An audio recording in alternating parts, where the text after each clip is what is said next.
My name is Monica Wilkinson Kelley. I'm the archivist at the Edith B. Ford Memorial Library in Ovid, New York. This interview is being conducted as part of the Cayuga and Seneca Lakes Agriculture and Craft Beverage Memory Project. Today is June 24th, 2021, and I am interviewing Kelley O'Neill of Randolph O'Neill Vineyard. Good morning, Kelley. Morning.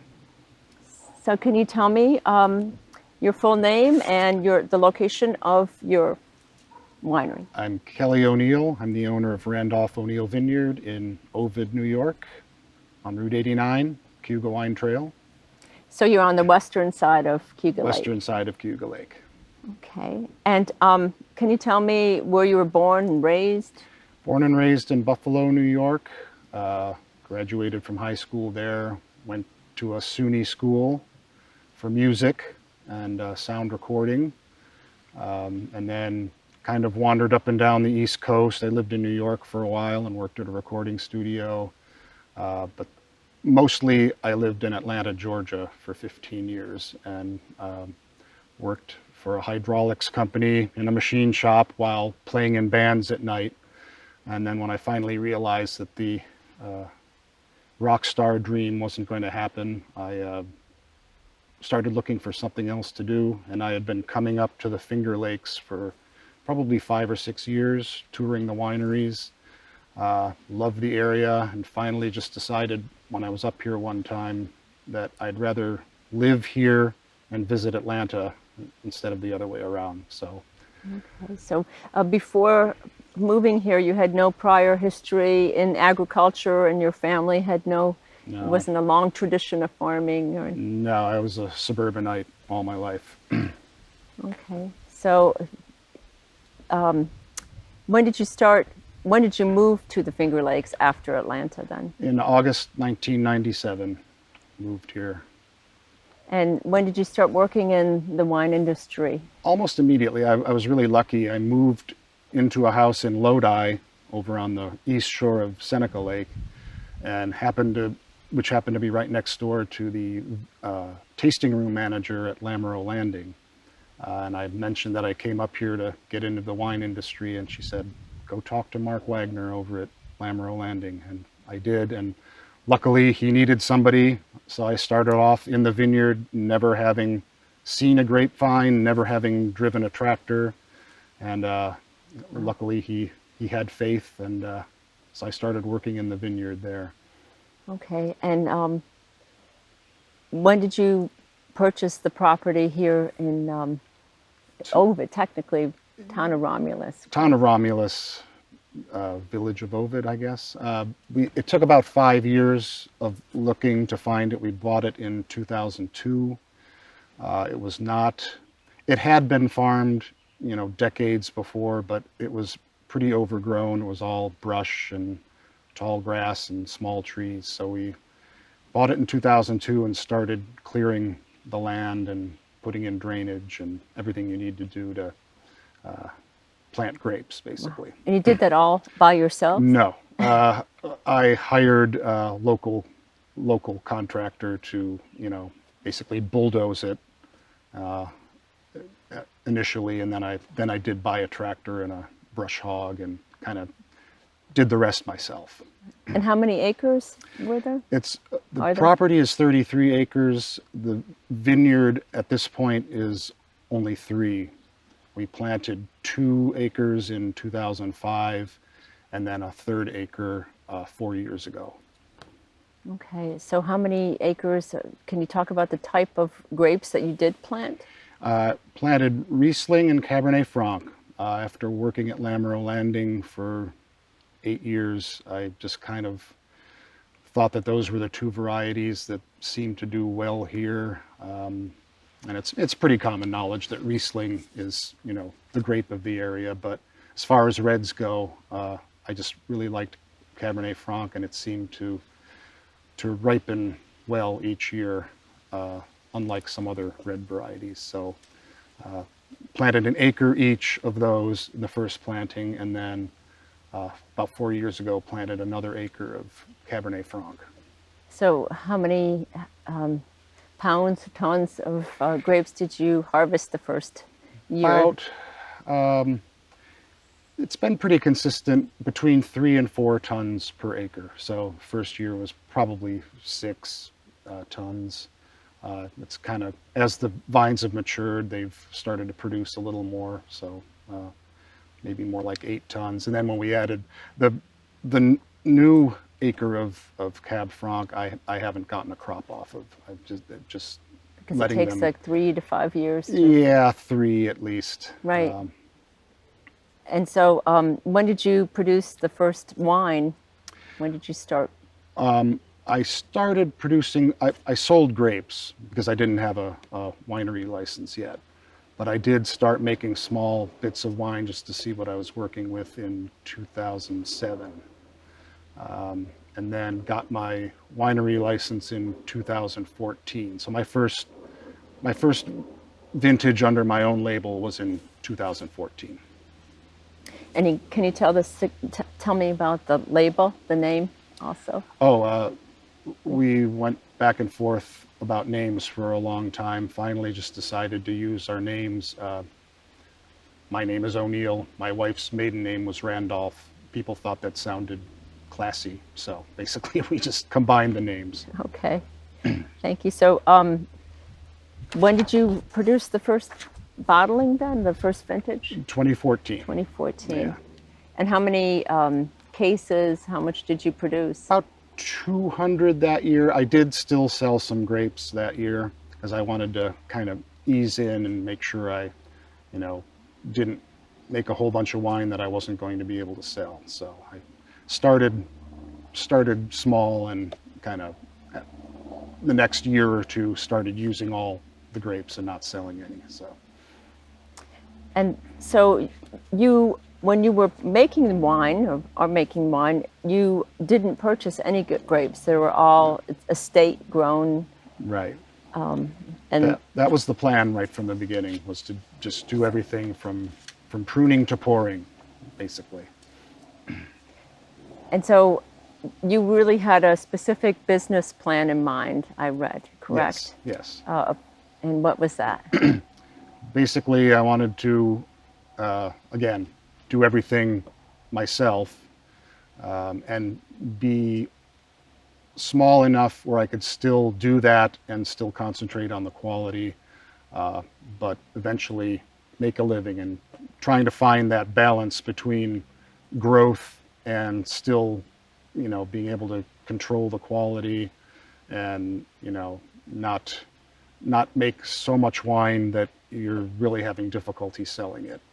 So. And really the definition of a craft beverage winery is to a limited number of quality wines. So can you talk a little about the level of physical work involved and the number of hours that you spent in the... It's a lot. Again, being small limited the hours somewhat. I probably worked more hours when I worked for Lamoureux and Silver Thread than I did at my own place, to be honest, especially at harvest time. But that being said, basically starting in February when it's pruning time, right through, harvest, which is in late October, it was pretty constant work, and some of it fairly backbreaking, to be honest with you. So. And did you have help with the harvest, or you were? We did, yes. That I did get help with. The first couple of years we had friends and neighbors help us, but we kind of realized that wasn't efficient and wasn't flexible enough. I mean, if you need to pick grapes on a cool, breezy Tuesday morning, it's tough to get people to come help you. So the last 6 or 7 years I've had migrant crews come and do the picking. And we didn't talk about the soil here. Mm-hmm. What is unique about the soil? I don't know how unique it is. It's very deep here. My site has deep, kind of a clay loam soil. There are also several different veins of soil running through even just the 3 acres that I have planted up there. So I guess the most unique thing about it, maybe as opposed to,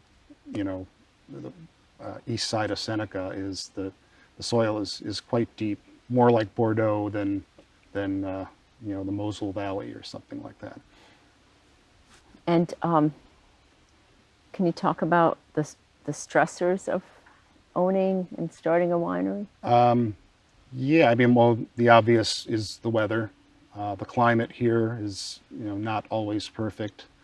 We have late frosts in the spring and early frosts other times where, when the vines are trying to do what they do, and sometimes the temperature gets down below zero, even near the lakes. So, you lose buds. Usually it's less than 10% in a good year, but there have been years I've lost 20 to 30% of the buds. And as far as crop loads go, it varies. It can vary pretty widely. I've had as little as 1.5 tons off of an acre here, and as much as 6.5 from that same vineyard. So there's a lot of last-minute decision making involved in that. COVID didn't help. COVID didn't hurt, to be honest with you. Grapes don't care, fermentations don't care, and I actually had my best year last summer during COVID. I think a lot of people, instead of flying to Europe or taking a vacation somewhere or going on a cruise, would get in their car and drive around the wineries and taste. So, I know it was a terrible thing, but it really didn't affect me at all. Okay. And I have talked to a lot of people in the industry, and they say the relationships here are very unique, that you kind of help each other out. Have you found that to be true? Lots of cooperation if you need to borrow something from another winery? Very, very true. Hosmer, my neighbor, Cameron Hosmer, has been great. One time my tractor broke down when I needed to get a spray on. He let me borrow his tractor. When we first started clearing the land, Tom Challen from Cougar Ridge came over and helped cultivate the land a little bit. I belong to a group of winemakers who get together every couple of weeks, or at least they did before COVID, and we taste each other's wines and give opinions and strategies and things like that. So it's very cooperative in that way. I think everyone feels like if we're all better, the area is better, and we'll all benefit, basically. And so can you tell me the current status of your business plan? Well, I'm now up around 500 cases a year, but I did just this spring sell the vineyard to a young couple who's just starting out. I still have the winery. I made wine in 2020, but that's going to be my last vintage. I'm going to sell through the three and a half vintages I have, and then I'll be getting out, basically. Oh, and so what would you consider your greatest contribution to the industry? I don't know if I've contributed much, to be honest with you. I mean, I was very small, flew under the radar, didn't do anything really innovative. I'm basically an old world winemaker. Maybe demonstrated to people that it can be done on a very small scale, if that's helpful at all, but I don't think I've really contributed much. Was it an enormous startup cost for you? Not enormous, but it's pretty steep. There's a lot of money and time up front before you get turn around and get a product to sell, at least when you do it like I did it. Planting a vineyard is very expensive, between the, clearing the land, working the land, putting in drainage, because grapes don't like wet soil. So, and then the trellis has to be put in, and the grapevines themselves. And even if you plant them yourself, there's still an expense there. But if you hire someone to do it, it can be thousands of dollars per acre just to plant the vines. So Right, and I hear how drainage is so important, that so it much is. drainage has And to I go in. think people are realizing more and more how important it is. It seems like every year Cornell is recommending closer and closer spacing of the drainage tiles. So I think I read also that Cornell helped you out to some degree. Cornell. yes, yeah, the cooperative extension, the Cornell Grape Program. They do seminars. They have a meeting every year. Well, used to be several meetings. One was for viticulture, one was for winemaking, but now they've combined it all into one thing called Bev New York. So every year you can go up there and they present what the latest findings are and give recommendations. If you have questions or problems in the vineyard, you can either send them pictures, or sometimes they'll even come out and take a look at what's going on. And it's a great resource to have just 20 miles away. Right, they've had an enormous impact on, some of the early 1976 wineries who started after Right. the Farm Winery Act. Yeah. So, since you're an estate vineyard, everything was grown here, but you were also bottling, and you were making the wines, and you were bottling here as well? No, that's the other thing I don't do here. Is I'm fortunate to live right next door to Hosmer Winery, and they're kind enough to let me pay them to bottle all my wines, because I don't have the space, I don't have the equipment, and I don't have the staff basically to run a bottling line. So That's an enormous investment, I'm sure. it is, yeah. Yeah, I originally was going to do that too, but as time went on, I just realized that's ridiculous when 50 yards away is a really well-equipped facility. So Okay. And what would you tell anybody interested in starting their own vineyard or winery? I would tell them, work somewhere first. Don't just think that what you imagine is what it's going to be like. I would say work for at least a year for somebody, even if it's just volunteering, or just see what the process is like. And then if you're still interested, be prepared to spend a lot of money and a lot of time getting it up and running, basically. Is there anything else you'd like to add? In general, Right. About your experiences during this? it's been great. I mean, there are romantic parts about it.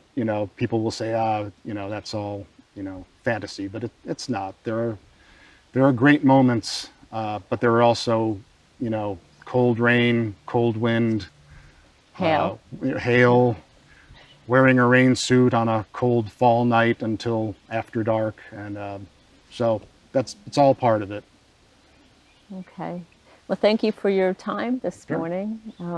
Again, this is Kelley O'Neill at Randolph O'Neill Vineyard in Ovid, New York. Thank you for participating in our project. Sure, been a pleasure.